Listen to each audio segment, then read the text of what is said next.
In 2017, I was stationed alone at Fire Tower 42 in the Northern Rockies.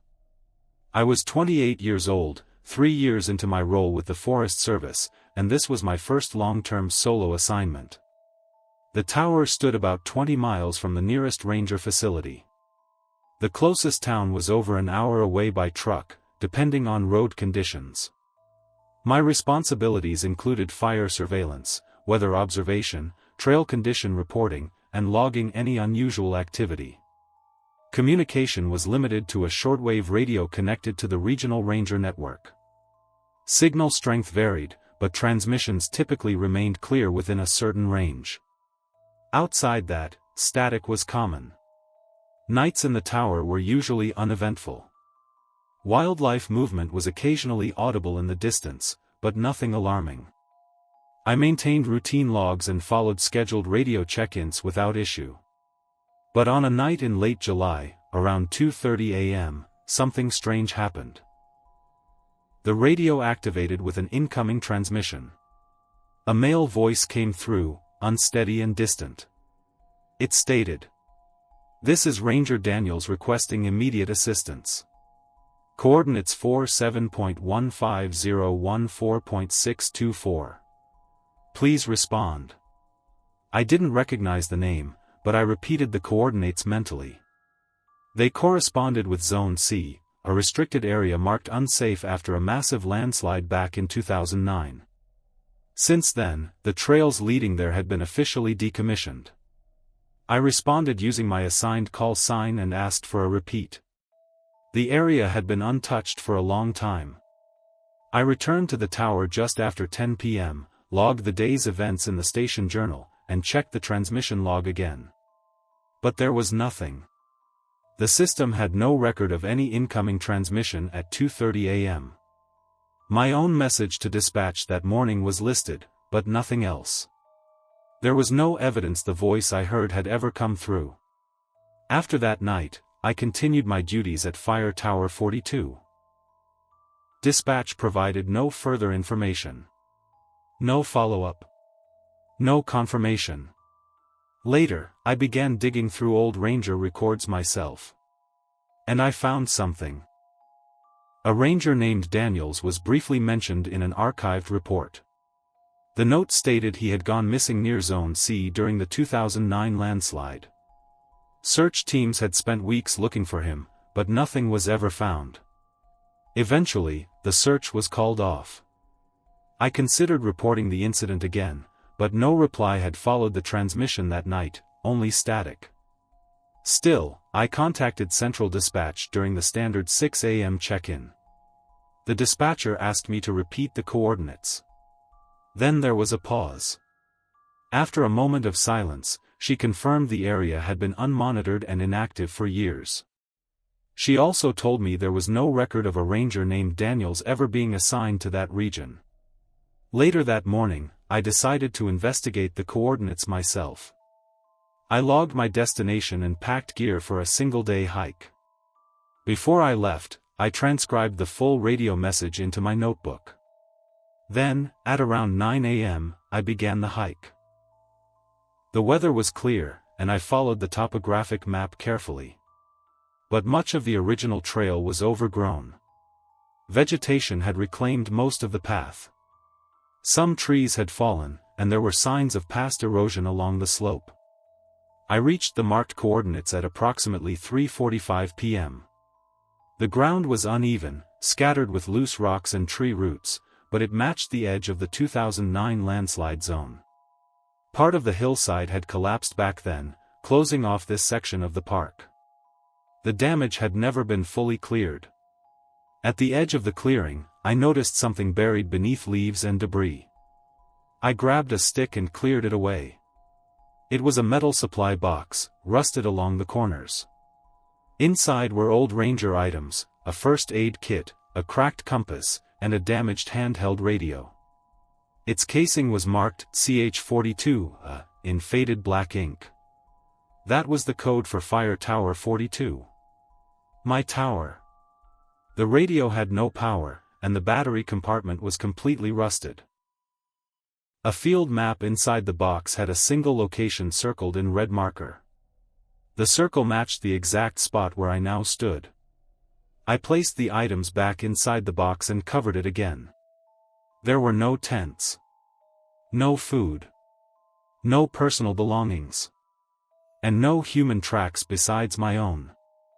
I thought about reporting the box I found, but there was no solid proof it belonged to Ranger Daniels. It had clearly been there a long time, and dispatch wasn't going to reopen an 8-year-old case without stronger evidence. At the end of that summer, another ranger took over the tower. Before I left, I revisited Zone C one last time. The box was still there, exactly where I had left it. I cleared away some brush and carefully marked the spot on my map.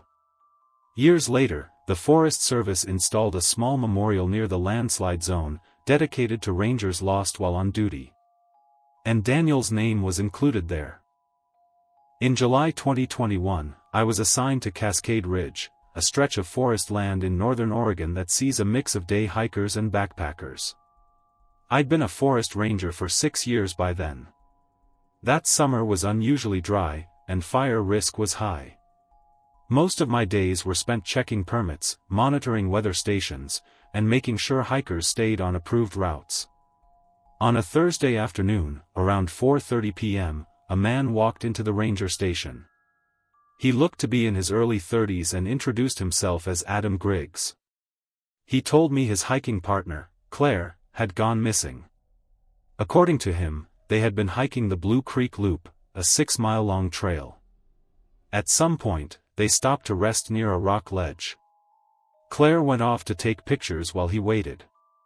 But she didn't come back.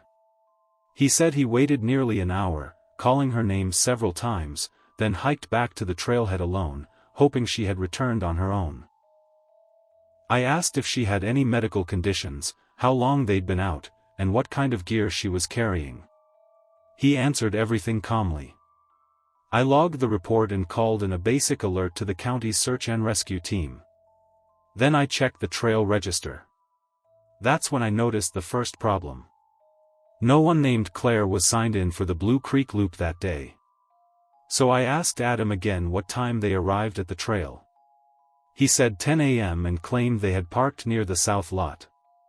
But that lot had been closed for fire line clearing since Tuesday, and it was still barricaded. He didn't seem surprised. He just said, "I guess I didn't notice." That was the first red flag. I made a copy of Adam's written report and sent it to the local search and rescue coordinator. A small team was assembled to cover the area he mentioned, even though the trail was officially closed. I joined them the next morning.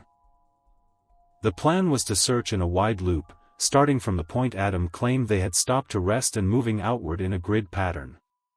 The trail was overgrown in several areas due to maintenance being halted. Foot traffic had been minimal. We found no fresh prints. No signs of two people hiking together. No water bottles, food wrappers, clothing, nothing to indicate anyone had been there recently. I marked every section we covered and compared it to Adam's description. But the terrain he described didn't match what we were seeing. So we extended the search westward. Midway through the second hour, a volunteer on the ridge radioed in. They had spotted something down a slope, what looked like a piece of clothing caught in the brush. I went with them to check. About 30 feet below the ridge, we found a woman lying on her side, half covered in dirt and pine needles. She was breathing, but weak. Her left ankle was swollen, and there were scratches on her arms and face. She looked dehydrated, but conscious. After she was taken out for medical care, I stayed behind to examine the area. There was a clear sliding path that led from the top of the ridge to where she had landed. But there were no drag marks. No signs she had been carried. She had likely fallen, maybe while trying to get away from something. Or someone. I made notes, then hiked back to the ranger station. Claire's recovery would take time, but at least now we had someone who could tell us what really happened out there. She stayed in the hospital overnight for observation. The next day, she gave a full statement to the sheriff's office, and I received a copy of the incident summary as part of the ongoing investigation. Her version of events was very different from what Adam had told us. She said Adam wasn't just a hiking partner. They had met during a group hike about 2 months earlier. After that, he began messaging her, repeatedly, asking to meet one-on-one. She declined several times. Then, just a few days before the incident, he contacted her again. This time, he said he had planned a peaceful trail day, no pressure, just friends. She agreed, thinking it was public enough to be safe. But once they were on the trail, she said his tone changed. He became aggressive and started pressing her about why she'd ignored his messages. When she tried to leave, he blocked the path. Then he took her phone and told her she needed to calm down. She waited for a chance. Then, when he finally turned away for a moment, she moved off the trail, quietly and quickly. She tried to loop back toward the road, panicked and disoriented, but slipped down the ridge. She couldn't climb back up. Her ankle had twisted badly, and without her phone, she had no way to call for help. Later that evening, she said she heard someone walking above her on the ridge. She couldn't see who it was. But she stayed silent, out of fear. The sheriff's office later searched Adam's vehicle. In the trunk, hidden under a blanket, they found Claire's phone, and her water bottle. There were also printed screenshots of their past conversations. Many of them were marked up with pen. He had highlighted her refusals, and circled specific phrases she'd written. Adam was arrested that same day. He was charged with unlawful restraint, false reporting, and reckless endangerment. The district attorney later added evidence tampering to the list. I testified during the pre-trial hearing. Claire was present at the final court date. Adam pled guilty and received time in county jail, along with mandatory treatment. For me, this wasn't the kind of danger people usually expect in the wilderness. It wasn't animals. It wasn't weather. It wasn't getting lost. It was someone who planned too much, and thought no one would look closely. But someone did. And that made all the difference. In September 2014, I was temporarily posted to the northern sector of Wood Buffalo National Park as part of a wildlife tracking initiative. I was 29 at the time, filling in for a senior field officer who had taken leave. This region was close to the Peace Athabasca Delta, so normally, we didn't see many visitors after summer. By the time I arrived, the last major group of hikers had cleared out, and things were expected to stay quiet. The station I was assigned to wasn't much, just a small cabin near a dry patch of muskeg, about a half-hour by ATV from the nearest radio tower. I'd done solo work before, but this sector felt more isolated than usual. On my fourth evening, just before sunset, I crossed paths with a team of biologists wrapping up a bird survey. Two of them mentioned they had seen a large animal the night before, just beyond their camp. They assumed it was a wolf, but it didn't behave like one. It circled their tent quietly for almost an hour, never howling, never backing off. It didn't react to shouting or thrown objects. I nodded and said I'd look into it. Honestly, though, I didn't think it was anything serious. The following morning, I reviewed the movement logs from that area and noticed something odd. One of the camera traps had gone offline 2 nights earlier. So, I decided to check it out myself. The offline camera had been positioned along a narrow trail, about 6 kilometers east of the cabin. I set out just after sunrise, carrying the usual gear for solo patrols in areas where wolf activity had been recorded. The walkout was uneventful. I didn't see any tracks, but about halfway there, I noticed something strange. Several clumps of coarse gray fur were caught on a low branch. It looked too rough for deer and too pale for bison. I collected it in a specimen bag and moved on. A few meters further, I found broken shrubs and scattered prints in the soft dirt. Something had passed through recently. The tracks weren't heavy enough to leave deep impressions, but they were large enough to bend the brush in its path. When I reached the camera, I found the unit still mounted to the tree. The lens was cracked, and the outer casing had deep scratches across one side. The memory card slot was open, and the card was missing. I marked the location, took photos, and flagged the site for a camera replacement. On the way back, I paused at a clearing to eat. That's when I heard movement behind me. When I glanced around, something moved fast. I caught a glimpse of its back. Gray, uneven fur. A thin frame. A crouched posture. It slipped behind a cluster of spruce trees and didn't reappear. I started walking back, not rushing. But whatever it was didn't move like a healthy animal. So, I planned to return to the same area early the next morning. But I didn't have to wait that long. Around 4 a.m., I heard movement near the cabin. The window was open just slightly for ventilation. I could hear slow steps in the grass, heavier than a deer, lighter than a bison. I got up quietly and checked through the gap in the curtain. I didn't see anything at first, just the outline of the tree line and the dull shape of the trail. Then, at the edge of the light, something passed between two trees. It wasn't big enough to be a bear. Its movement was crouched and smooth. It stopped near the woodpile, sniffed around, and then turned toward the cabin without hesitation. Its eyes reflected dull white when they caught the cabin light. After about 10 seconds, it turned and walked away. Later that day, I reported everything and requested backup for a field sweep. 2 wildlife officers arrived by late afternoon. We went back to the area where I had seen the animal and set new traps and cameras. The next morning, the first sample came back positive for a hybrid strain, part coyote, part gray wolf. The second night, one of the traps triggered. The hybrid had taken the bait and didn't resist much. It was weak, limping heavily, and visibly underweight. The old tracking collar was traced back to a relocation program in Saskatchewan that had shut down years earlier. Somewhere along the way, this animal had lost contact with its original pack and ended up wandering into unfamiliar territory. Injured and alone, it was transported to a wildlife facility for treatment. The leg had healed enough to support limited mobility, and it had started eating regularly again. They weren't sure if it would ever be released, but at least it wasn't out there struggling anymore. The late afternoon sun was beginning its descent, casting long shadows across the dense forest floor of the Ponderosa Pine Wilderness. A seasoned forest ranger, Luke Driscoll, was on his first solo shift at Fire Tower 39, a solitary post perched atop a remote hill in the northwestern part of the park. It was a familiar routine, checking the perimeter, reviewing radio transmissions, and preparing the station for the night.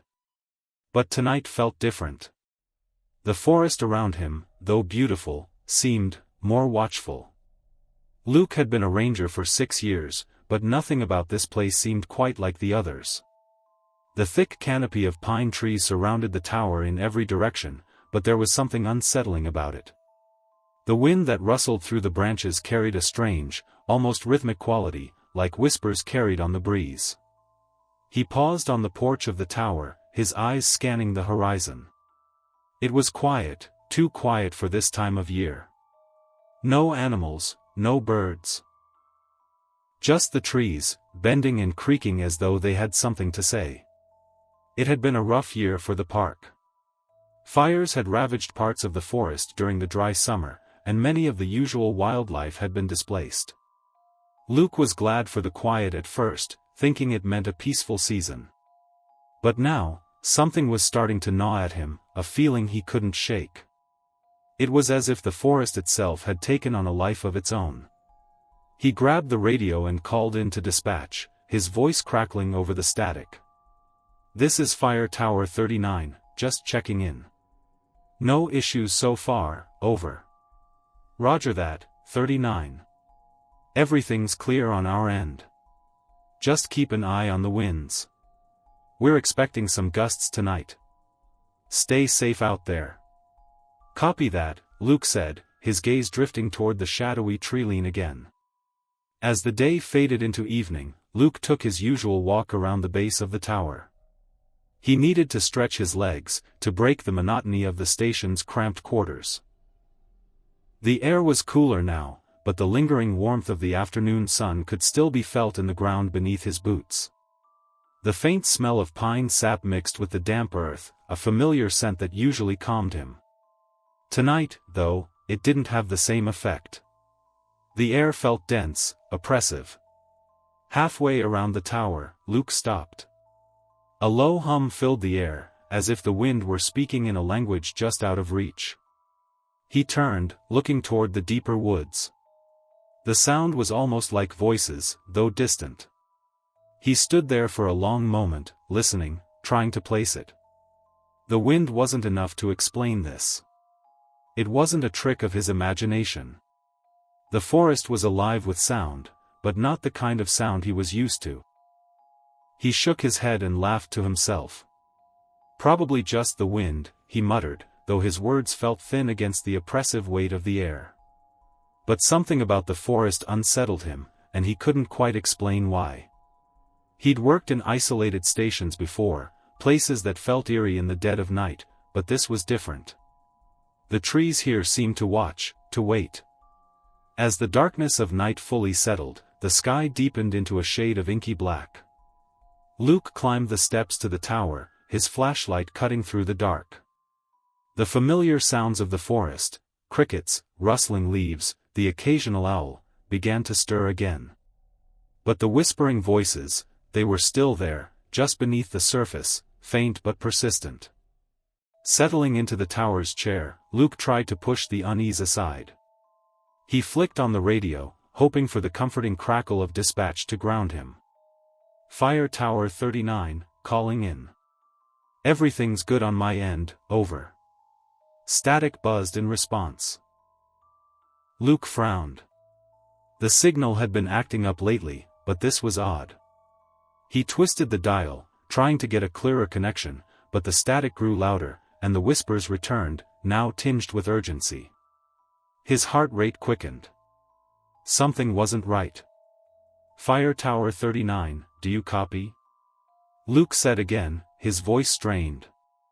The radio crackled, and then, faintly, a voice emerged from the static. Help. Luke. Luke's blood ran cold. He wasn't sure if he had heard it clearly or if his mind was playing tricks on him, but the voice sounded desperate. The static returned, louder this time, drowning out any further response.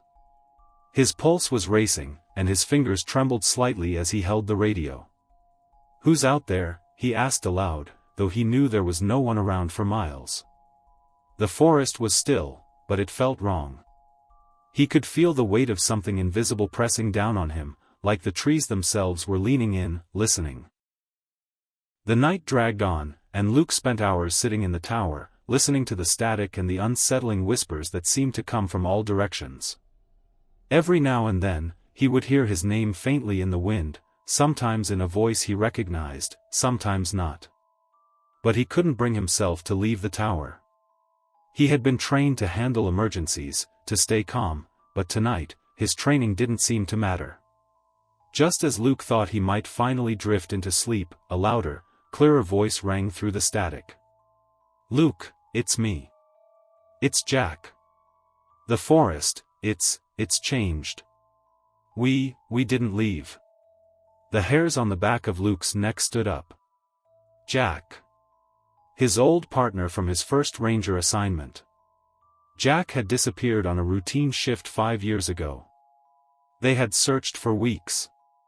The investigation went cold, but there had been no signs of foul play. Jack was just gone. The voice continued, distorted but unmistakable. We never left, Luke. The pines. They're watching. Luke's hands clenched around the radio. His thoughts raced. Was it possible? Could this be Jack?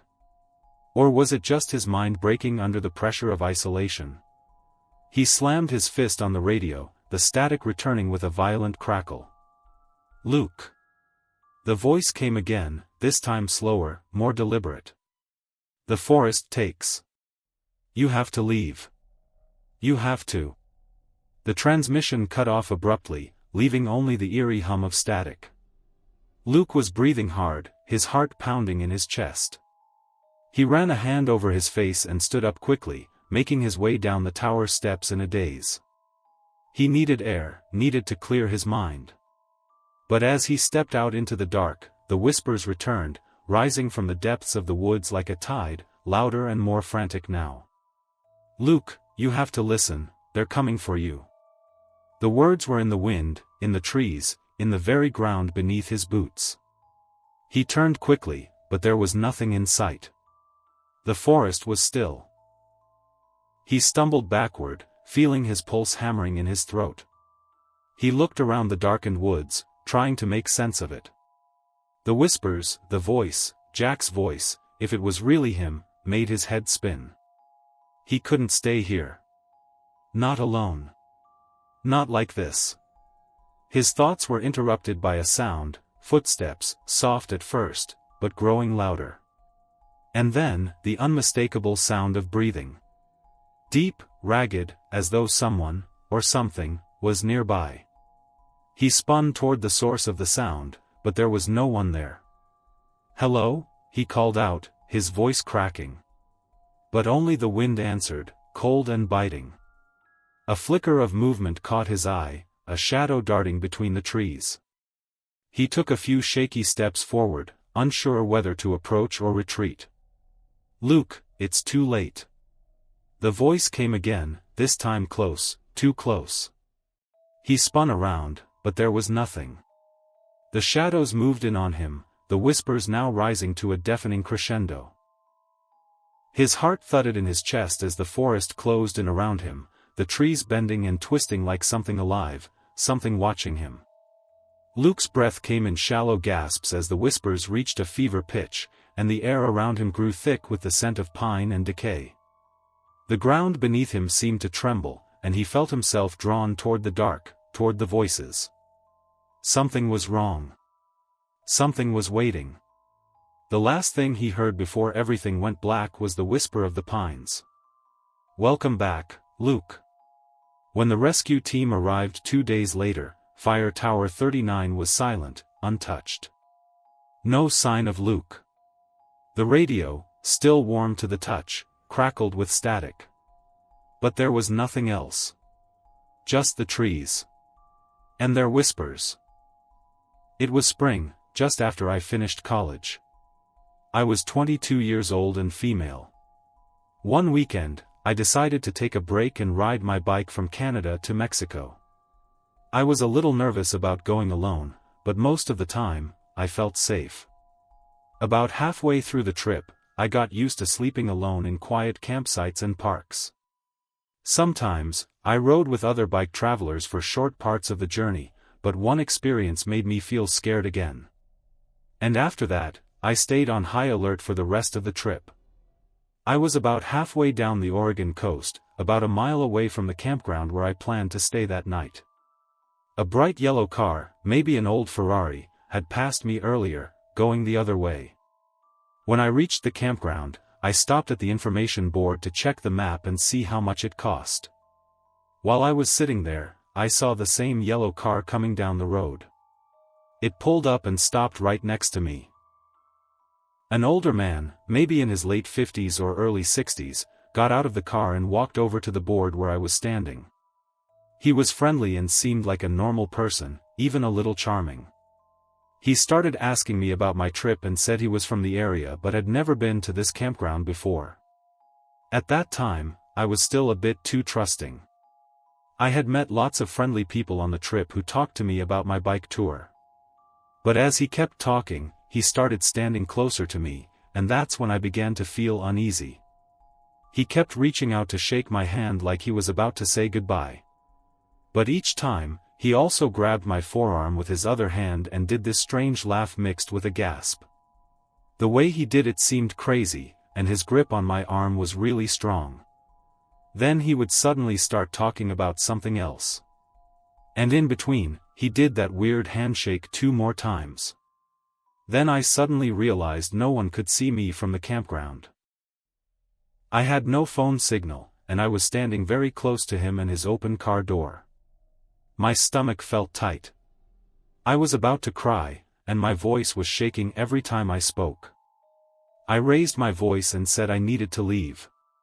Then I ran to my bike and rode as fast as I could to the campground. When I got there, I didn't even look for the bike camping area. I just set up my tent right across from the camp host spot. I kept telling myself maybe he was just being too friendly, but the way he kept grabbing my arm and laughing really scared me. Most of the people I met were kind, and that made me trust others easily. But even if this man meant no harm, his behavior reminded me that I was in a vulnerable situation and I needed to be more careful and pay better attention to my safety.